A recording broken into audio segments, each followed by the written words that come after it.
നാം എല്ലാവരും ക്രിസ്മസിനായി ഒരുങ്ങുകയാണല്ലോ. ക്രിസ്മസ് സന്തോഷവുമായി ബന്ധപ്പെട്ടതാണ്. സന്തോഷം എന്നത് സ്വാതന്ത്ര്യവുമായി ബന്ധപ്പെട്ടതാണ്. സ്വാതന്ത്ര്യമുള്ളിടത്താണ് സന്തോഷമുണ്ടാവുക.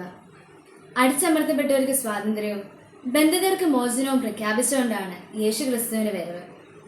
പിതാവായ ദൈവത്തിന് മനുഷ്യരോടുള്ള അവാച്യമായ സ്നേഹത്തിന്റെ ഫലം കൂടിയാണ് യേശു ക്രിസ്തുവിന്റെ മനുഷ്യാവതാരം. യേശു ക്രിസ്തുവിന്റെ മനുഷ്യാവതാരം സകല മനുഷ്യരെയും രക്ഷയിലേക്ക് നയിക്കുന്നതാണ്.